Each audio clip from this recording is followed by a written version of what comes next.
할렐루야. 여러분은 답답하고 마음이 힘들 때 그 답답함을 어떻게 이겨내십니까? 한 설문조사 기관에서 1만 6천 명에게 이렇게 물었죠. 답답하고 마음이 힘들 때 어떻게 이겨내십니까? 어떤 결과가 나왔을까요?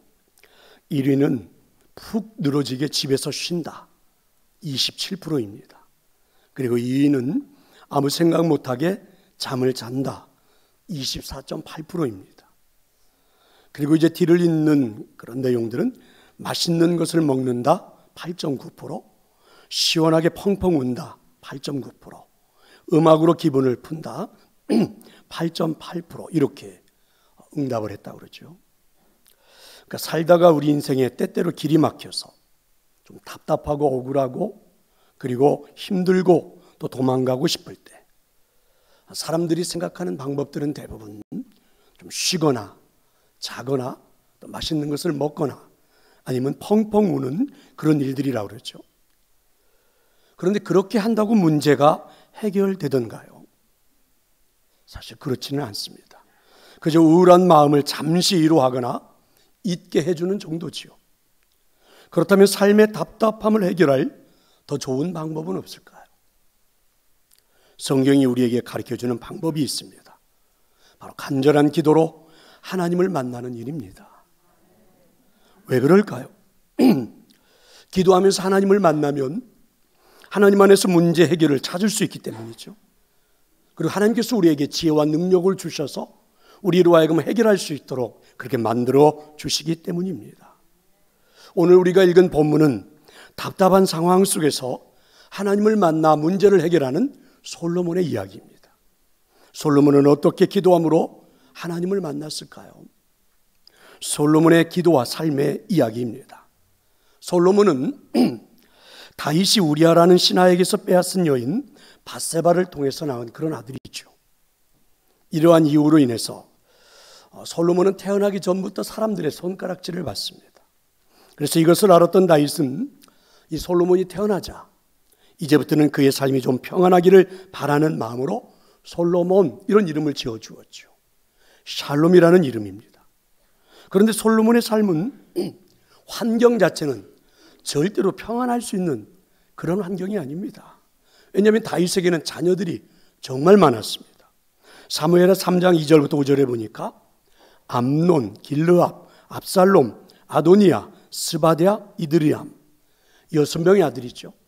그리고 또 사무엘하 5장 13절부터 16절에 보면 그 뒤로도 또 자녀들이 태어납니다. 삼무아, 소밥, 나단, 솔로몬, 이팔, 엘리수아, 네벡, 야비야, 엘리사마, 엘야다, 엘리벨렛 이렇게 해서 17명의 자녀들입니다.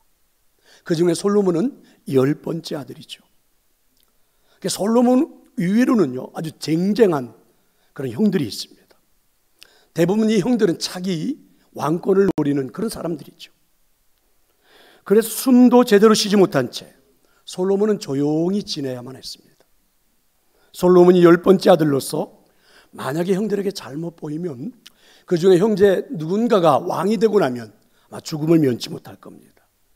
그래서 솔로몬은 처음부터 왕이 되겠다 이런 꿈은 제대로 꿔보지도 못한 채 하루하루를 살아갑니다. 그런데 몇 년 사이에 다윗의 가정에 소용돌이가 일어났죠. 우선 첫째 형 암논이 그의 여동생, 배다른 여동생이죠. 이 여동생을 욕보였다가 배다른 동생 압살롬에게 의해서 비참하게 살해당했습니다. 그리고 그 첫째 형을 죽였던 세 번째 압살롬은 아버지에게 반란을 일으켰죠. 그랬다가 죽었습니다. 그리고 둘째 형 길르앗은 일찍 죽었고 그럼 이제 왕이 될 만한 첫째부터 셋째가 다 죽고 네 번째 왕권을 도전해도 좋은 형 아도니아만 남았죠. 이때부터 솔로몬의 어머니 밧세바는 자기 왕권을 꿈꾸며 기회를 엿보기 시작합니다. 그렇게 세월이 흘러갔죠. 천하의 다윗도 이제는 노인이 되었습니다. 이제 자기 왕권을 노리는 세력들이 움직이기 시작하죠. 그래서 어느 날 네 번째 이제 장자가 돼버렸죠. 네 번째 아들인 이 아도니아가 예루살렘 외곽 지역에서 파티를 엽니다. 그 나라의 국방부 장관, 종교 지도자 최고의 지도자인 대제사장, 그리고 다윗을 따랐던 수없이 많은 이름 있는 신하들을 다 초청해가지고 파티를 열고 그들이 보는 앞에서 왕이 추대식을 열었습니다. 왕궁에 있던 이 밧세바가 이 소식을 듣고 놀라서 곧바로 다윗을 찾아가 간청을 했습니다. 전에 솔로몬을 왕으로 세우겠다고 약속했으니까 이제는 선포해달라고 애원을 하죠. 밧세바의 눈물을 보던 다윗은 솔로몬으로 하여금 차기 왕권에 도전하는, 그래서 왕이 되도록 선포해 주었습니다. 자, 이렇게 우여곡절 끝에 솔로몬은 왕이 오른 것입니다. 그럼 이제 먼저 혼란한 정국을 바로잡아야 되잖아요. 왜냐하면 이미 많은 신하들 앞에서 왕이 되었음을 선포했던 네 번째 형 아도니아. 사람들이 그를 지금 왕이라고 믿고 있잖아요. 그래서 그런 아도니아를 제압해서 결국은 죽이고 맙니다. 그를 지지하던 대제사장은 추방해버렸습니다. 국방부 장관은 처형을 했습니다. 그리고 다윗 가문을 근본적으로 부정하던 시므이라는 사람은 죽여버렸습니다. 바로 여기서부터 이제 오늘 우리가 읽은 본문의 이야기가 시작되는 겁니다. 급한 혼란을 정리한 솔로몬은 이제 왕이 되어서 통치를 시작합니다. 결혼이라는 제도를 통해서 주변에 있는 나라들과 동맹을 맺는데 그 중에 강대국인 애굽의 공주를 데려다가 왕비로 삼고 동맹을 맺습니다. 또 도성과 왕궁을 건축하기 시작했습니다. 그렇지만 고민거리가 다 해결된 것은 아닙니다. 큰 혼란은 정리는 했지만 많은 신하들은 여전히 솔로몬을 왕으로 인정하지 않아요. 신하들뿐만이 아닙니다. 백성들조차도 솔로몬을 왕으로 인정하지 않는 사람들이 많습니다. 그래서 이제는 이런 신하들, 이런 백성들을 설득을 해야만 합니다.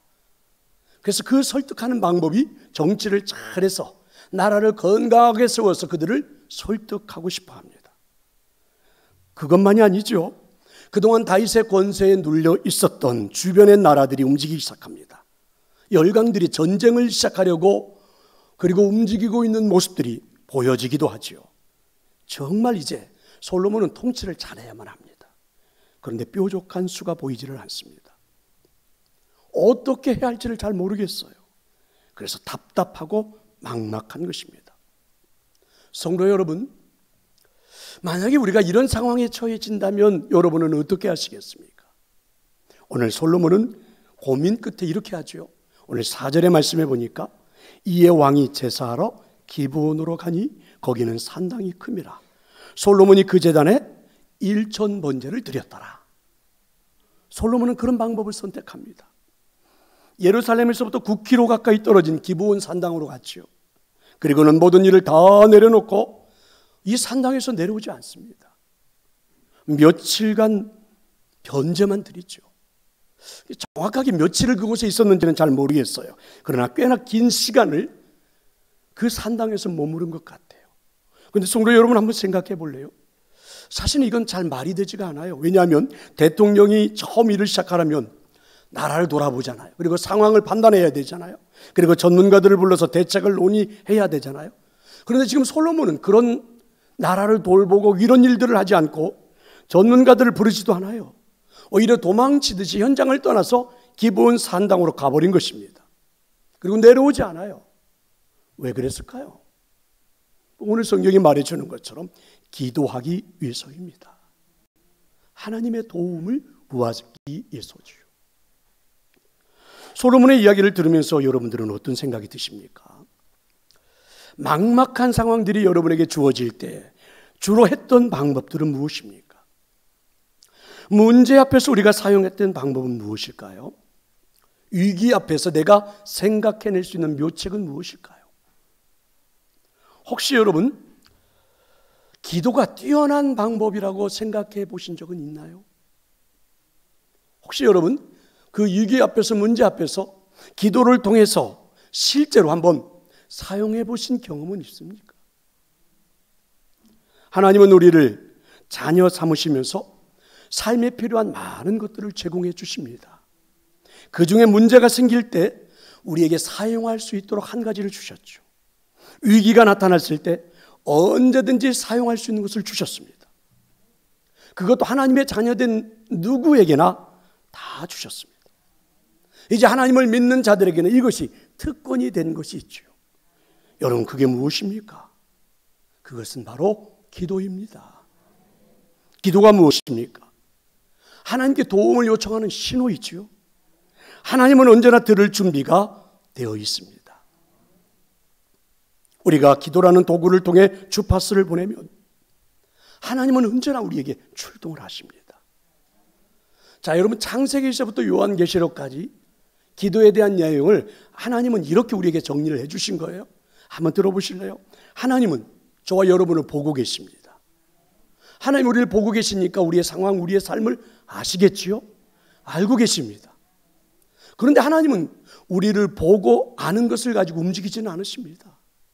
하나님께서는 이미 우리 손에 들려준 기도라는 도구를 통해서 우리가 외칠 때에, 부르짖을 때에, 요청할 때에, 그때 하나님이 다급한 우리의 소리를 듣고 출동을 하십니다. 그게 뭐라고요? 그게 기도입니다. 그 맥스 루카도라는 사람은 기도라는 내용을 가지고 이렇게 자신의 신앙 고백처럼 하나의 시를 썼는데 이렇습니다. 기도는 하늘 보좌를 움직인다. 당신이 하나님께 말할 수 있는 까닭은 그분이 들으시기 때문이다. 당신의 목소리는 천국에서 중요하다. 그분은 당신의 기도를 아주 진지하게 귀 기울이신다. 말을 더듬거나 두서가 없어도 상관없다. 하나님은 집중하여 들으신다. 기도는 값진 보석처럼 소중히 취급된다.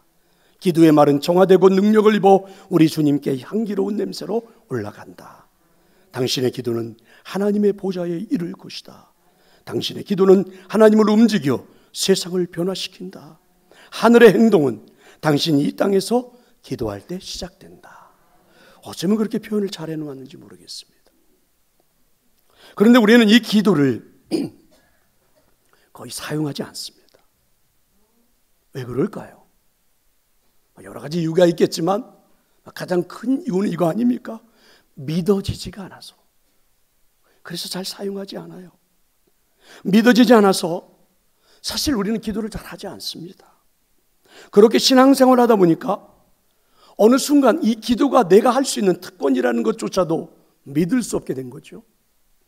그래서 문제가 일어났을 때 기도를 사용하는 방법을 잊어버렸습니다.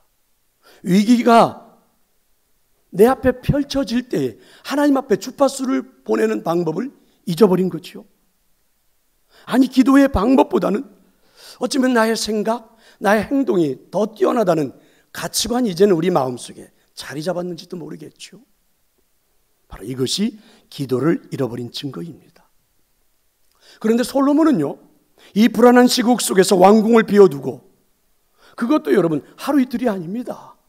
몇 날 며칠 동안 기브온 산당에서 내려오지 않습니다. 기도하기 시작하더니 그리고는 기도하면서 산당에서 내려오지 않아요. 성경은 무려 이것을 일천번제라고 표현했습니다. 1000번의 제사, 1000번의 기도를 드렸다는 그런 말이죠. 자, 여러분, 번제물로 드려지는 짐승이 어떻게 진행이 됩니까? 제사하기 위하여 기도하기 위하여 드려지는 이 번제물은요, 이렇게 되죠. 그 모든 제물의 부분을 다 조각을 내버립니다. 꺾고 부러뜨리고 껍데기를 벗기고 살은 살대로 뼈는 뼈대로 다 추립니다. 심지어는 번제물로 드려진 그 짐승을 잡을 때 나왔던 배설물까지도 하나도 버리지 않습니다. 그 모든 것을 다 제단 위에 올려놓고 불태워서 다 제가 되도록 살라버리죠. 그럼 만약에 여러분 1000마리의 제물이 그렇게 불태워지기까지는 어느 정도의 시간이 필요할까요? 하루에는 도저히 불가능할 겁니다. 기브온 산당이 오늘 4절에 보니까 이렇게 말하잖아요. 거기는 산당이 큽니다. 제법 큰 산당이라 할지라도 하루 이틀에는 불가능해요. 제가 보기엔 적어도 일주일 이상은 걸릴 것 같습니다. 그런데 여러분, 지금 솔로몬에게는 그가 왕이 된 이스라엘의 정국은 어떤 상황입니까? 혼란스럽습니다. 위기의 순간이에요. 그런데 이렇게 오랫동안 왕궁을 비워도 되는 것입니까? 많은 사람들은 어떻게 생각했을까? 더욱더 불안한 생각이 들지 않았을까? 어쩌면 솔로몬 왕을 비난하지는 않았을까요? 도대체 어디 간 거야, 왕은? 이 난국에, 이 혼란스러운 상황에. 그런데도 솔로몬은요, 내려오지를 않아요. 오히려 하나님에게 주파수를 보내고 있는 것입니다. 결국 솔로몬은 하나님을 만났습니다. 놀랍지 않나요? 응답을 받았습니다. 지금의 상황을 돌파할 수 있는 지혜를 받았습니다. 능력을 받았습니다. 근데 제가 보기에 이것은 분명히 모험이에요. 도전입니다. 그러나 이 도전은요, 솔로몬에게 있어서는 꼭 필요했던 것이죠. 하나님을 만나는 것이 솔로몬에게는 반드시 있어야 했던 것입니다. 사랑하는 성도 여러분, 왜 솔로몬은 이 혼란스러운 정국에 왕궁을 비워두고 그것도 꽤나 긴 시간 동안 기도를 통해서 하나님을 만나야만 했을까요?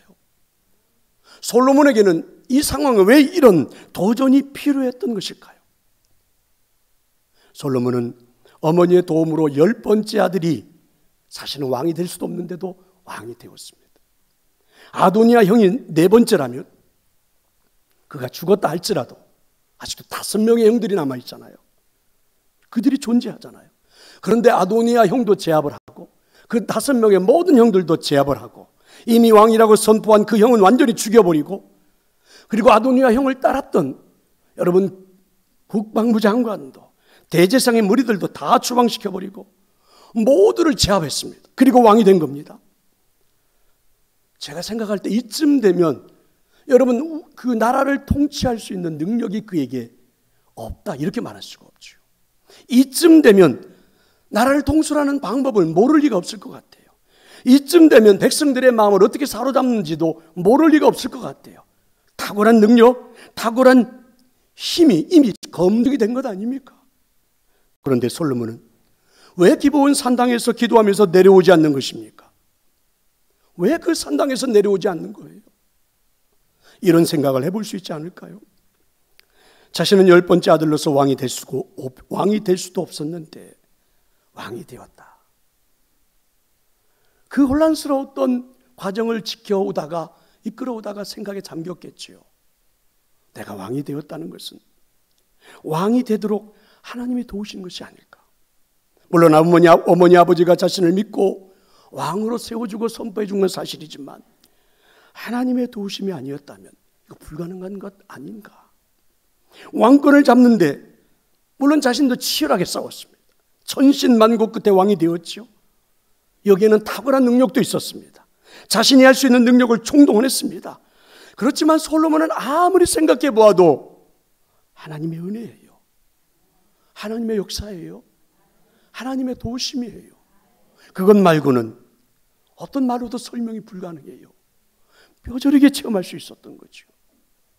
그런데 막상 왕이 되고 보니까요, 사실은 막막하기만 합니다. 사람들을 제압하고 죽이고 그리고 사람들을 다 없애버리고 뭐 이러면 왕이 되는 줄 알았는데 되고 보니까 막막해요. 인정하지 않는 신하들, 인정하지 않는 백성들을 어떻게 설득하고, 아버지가 죽고 나니까 주변의 나라들이 외교적인 문제가 생기는데 이건 어떻게 한단 말입니까? 백성들은 또 어떻게 배불리 먹게 한단 말이에요. 이건 또 다른 문제였어요. 정말 복잡하기만 합니다. 아무것도 생각할 수가 없어요. 이런 생각까지 들기 시작해. 이건 내가 잘할 수 있는 영역이 아닌데, 이건 내가 잘할 수 있는 것이 아닌데, 이런 생각이 막 지배적입니다. 내 능력이 아니라는 생각이 자꾸만 마음을 사로잡는 거예요. 깨닫게 된 거죠. 7절부터 9절의 말씀인데 한번 볼래요? 이렇습니다. 나의 하나님 여호와여, 주께서 종으로 종의 아버지 다윗을 대신하여 왕이 되게 하셨사오나, 한번 보세요. 종은 작은 아이라 출입할 줄도 알지 못하고 주께서 택하신 백성 가운데 있습니다. 그들은 큰 백성이라 수요가 많아서 셀 수도 없고 기록할 수도 없사오니 누가 주의 이 많은 백성들을 재판할 수 있사오리까? 그렇습니다. 기도하기 위해서 무릎을 꿇고 보니 자신이 너무 어리다는 생각이 드는 거예요. 마치 출입할 줄을 알지 못하고 들어가고 나오는 것조차도 할 수 없을 것 같아요. 왕권을 잡기 위해서 어마어마한 일을 해봤지만 내가 정말 대단한 사람이라고 생각했는데 아무것도 할 수 없는 자신의 본질이지요. 인간의 본질, 그 약함을 느끼기 시작한 겁니다. 그래서 어린아이 같은 내가 아닌 하나님께서 해주셔야 이 나라가 세워지는 것 아닌가.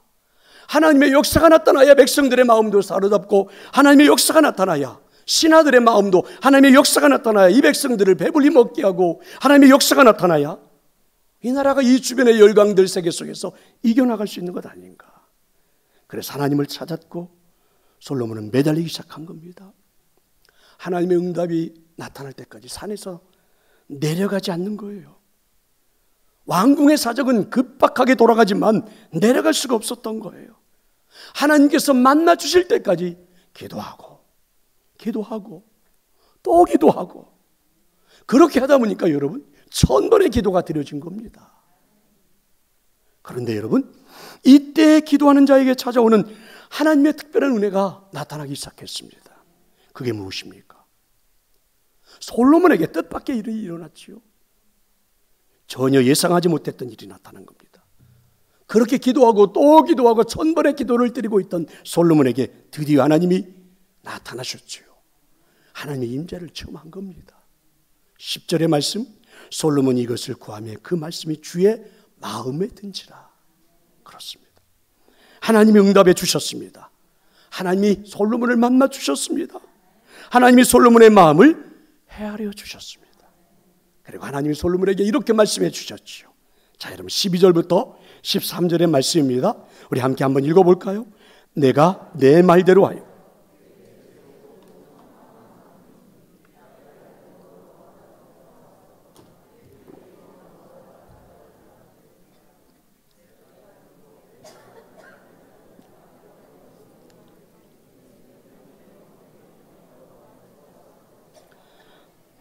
할렐루야.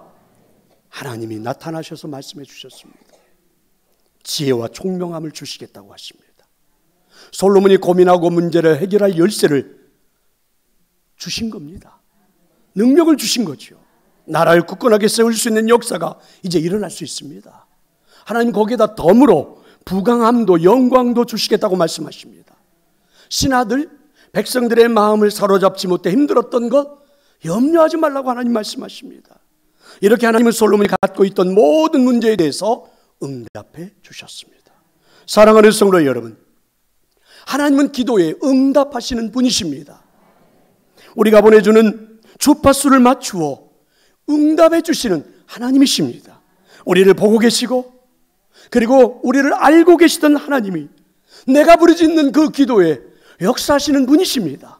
믿으시기를 축원합니다. 이렇게 하나님의 응답을 체험한 솔로몬은요, 곧바로 예루살렘으로 돌아왔지요.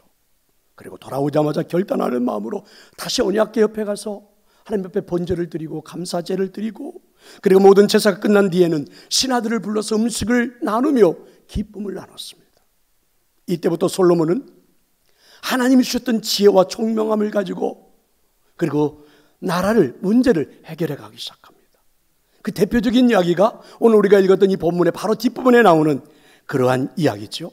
두 여인이 한 아이를 데리고 솔로몬에게 와서는 내 아들이라고 주장합니다. 이 당시는 유전자 검사가 있는 것도 아닌데 두 여인이 다 자기 아들이라고 하는데 어떻게 그것을 밝혀야 합니까? 이때 여러분 솔로몬은 하나님이 주신 지혜를 가지고 탁월하게 능력을 사용하죠. 엄마들에게 누가 진정한 엄마인지를 밝혀내기 위해서 아이를 둘로 나눠서 주라 할 때 반응이 나타나잖아요. 그래서 한꺼번에 간단하게 하나님 주신 지혜와 탁월한 능력으로 아이를 놓고 싸우는 두 엄마의 문제를 해결해 준 겁니다. 이 해결하는 방법을 보고 모든 백성들이 수긍했고 박수를 쳤고 솔로몬의 지혜에 탐복하기 시작했죠. 그리고 솔로몬을 따르기 시작한 겁니다. 지혜에 감동한 것이죠. 이처럼 솔로몬은 하나님께서 주신 지혜를 가지고 나라를 잘 통치했습니다. 행정 조직도 잘 정비하고 20년 만에 성전과 왕궁 건축도 잘 마치고 또 외국과의 외교적인 문제까지도 잘했습니다. 얼마나 잘했든지 많은 나라들이 조공도 바치고 많은 나라 왕들은요 솔로몬을 한번 만나고 싶어서 줄을 댈 정도로 찾아오고 싶어 했던 나라입니다.